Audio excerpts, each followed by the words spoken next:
Yang ketiga, pimpinan harian MUI perlu mengambil keputusan yang sangat bijak dan arif menyelamatkan Pondok Pesantren Al Zaitun dengan berdasarkan pada prinsip kemaslahatan umat.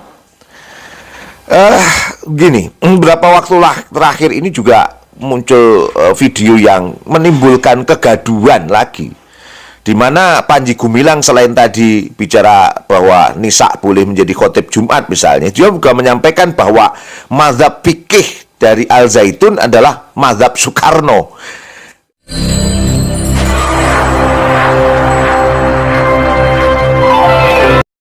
Assalamualaikum warahmatullahi wabarakatuh. Sedulur sahabatku sekalian, dimanapun Anda berada, sehat selalu, bahagia selalu. Jumpa lagi dalam program Aspirasi. Beberapa waktu yang lalu, kita tentu masih ingat dengan kontroversi dengan foto wanita yang berada di soft depan berdampingan dengan laki-laki saat sholat Idul Fitri di Ma'had Al Zaitun Indramayu. Tak sedikit warganet yang mengaku heran dan juga tak mengetahui adanya aliran yang melaksanakan sholat berjarak seperti yang dilakukan oleh Ponpes Al Zaitun tersebut. Bahkan sejumlah warganet menilai aliran Ponpes Al Zaitun menggelar sholat id berjarak itu sesat. Ada juga warganet yang membandingkan dengan cara sholat id Ponpes Al Zaitun tersebut dengan sholat id yang digelar oleh Nahdlatul Ulama juga Muhammadiyah. Setelah publik dihebohkan dengan foto wanita berada di sop depan berdampingan dengan pria saat sholat Idul Fitri, kini dikabarkan Panji Gumilang, pimpinan Ma'had Al Zaitun, mengungkapkan akan memperbolehkan wanita menjadi khotib sholat Jumat. Subhanallah. Mengutip situs mui.or.id pada 28 April 2023, ternyata terdapat sederet kontroversi dari Ponpes Al Zaitun ini sebenarnya dan sudah terjadi puluhan tahun yang lalu.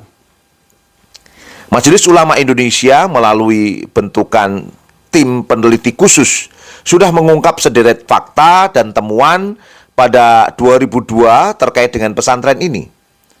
Tim melakukan kerja keras selama 4 bulan. Kajian pustaka dan dokumentasi dilakukan dengan mengambil semua sumber yang dapat memberikan informasi komprehensif tentang sejarah, latar belakang berdirinya Ma'had Al Zaitun, serta sistem pendidikan di Ma'had Al Zaitun. Kontroversi Ma'had Al Zaitun itu ternyata bersangkut erat dengan doktrin ajaran, kemudian afiliasi kelembagaan, dan konsep keagamaan yang dipahaminya. Bahkan beberapa pihak menilai pesantren ini sesat dan berbahaya. Berikut kami sampaikan beberapa temuan Majelis Ulama Indonesia pada tahun 2002 yang lalu. Pertama, ditemukan indikasi kuat adanya relasi dan afiliasi antara Ma'had Al Zaitun dengan organisasi NII KW, Komandemen Wilayah 9, baik hubungan yang bersifat historis, finansial, dan kepemimpinan. Kemudian yang kedua, terdapat penyimpangan paham dan ajaran Islam yang dipraktekkan organisasi NII KW 9, seperti mobilisasi dana yang mengatasnamakan ajaran Islam yang diselewengkan, kemudian penafsiran ayat-ayat Al-Quran yang menyimpang dan mengkafirkan kelompok di luar organisasi mereka.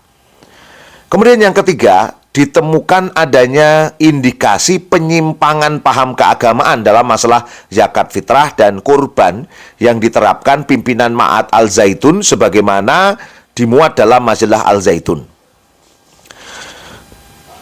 Persoalan Al Zaitun itu terletak pada, ini MUI lagi menyampaikan bahwa persoalan Al Zaitun itu terletak pada aspek kepemimpinan yang kontroversial dari Panji Gumilang dan sejumlah pengurus yayasan yang memiliki kedekatan dengan organisasi NII KW 9. Kemudian ada indikasi keterkaitan sebagian koordinator wilayah yang bertugas sebagai tempat rekrutmen santri Ma'had Al Zaitun dengan organisasi NII KW 9. Nah, berdasarkan sejumlah temuan itu, MUI merekomendasikan beberapa usaha lebih lanjut oleh pimpinan harian MUI. Tindak lanjutnya ada beberapa hal. Yang pertama, memanggil pimpinan Ma'had Al Zaitun untuk dimintai klarifikasi atas temuan-temuan yang didapat dari investigasi tim peneliti Ma'had Al Zaitun MUI.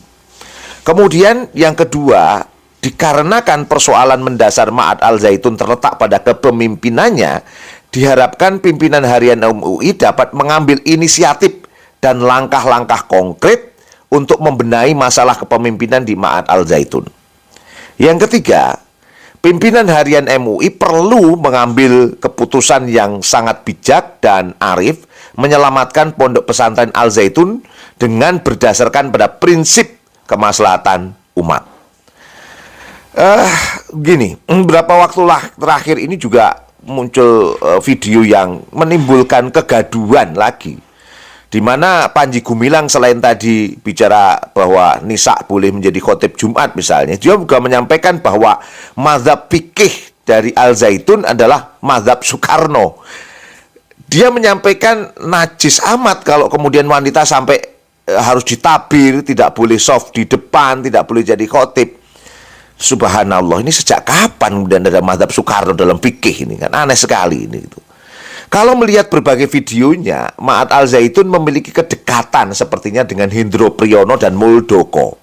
Kita berharap jangan sampai kesesatan demikian mendapatkan perlindungan dari pejabat atau intelijen, atau malah jadi operasi intelijen. Naudzubillah. Sedulur sekalian, pemerintah dan aparat penegak hukum harusnya menegaskan kriteria dari aliran sesat, melarangnya hadir di tengah-tengah masyarakat, sekaligus memberikan edukasi pada publik agar jelas pemikiran dan sikapnya terhadap aliran sesat. Membiarkan dan meminta toleransi terhadap kelompok sesat bukanlah pilihan bijak. Aliran sesat bukan untuk dimaklumi dan dimaafkan, tapi untuk diluruskan. Hal ini adalah tanggung jawab negara, dan jangan sampai malah negara melindunginya. Ini yang sangat mengkhawatirkan. Kita khawatir apabila negara itu mengadopsi liberalisme, termasuk kebebasan beragama di dalamnya, ini akan sulit dapat membedakan jalan kebaikan dan jalan kesesatan. Seluruh persoalan berpeluang didasarkan pada suara mayoritas atau bahkan berpotensi ditentukan oleh pemodal. Padahal penentu kebenaran adalah adanya kesesuaian terhadap syariah Islam. Maka dibutuhkan peran negara untuk melindungi akidah Islam dari segala penistaan dan pelecehan, juga memastikan kerukunan antar umat beragama terjaga. Nah, saudara sekalian, kita berharap bahwa kasus terkait dengan Ma'had Al Zaitun yang sudah berlarut-larut ini segera diselesaikan, segera dibereskan. Dan jangan sampai negara melindungi kesesatan-kesesatan demikian, atau malah mendesain terjadinya kesesatan demikian ada pada tubuh umat Islam untuk memecah belah umat Islam. Kami lihat ada kedekatan antara Al Zaitun dengan Hendro Priyono dan Muldoko. Jangan sampai kita memahami ada backing aparat di balik ini semua, dan mungkin intelijen di balik ini semua. Kita berharap tidak terjadi, dan jangan sampai ini juga merupakan bagian dari operasi intelijen. Demikian, terima kasih atas segala perhatiannya. Mohon maaf atas segala kekurangan kami. Kita jumpa lagi di channel yang sama. Assalamualaikum warahmatullahi wabarakatuh.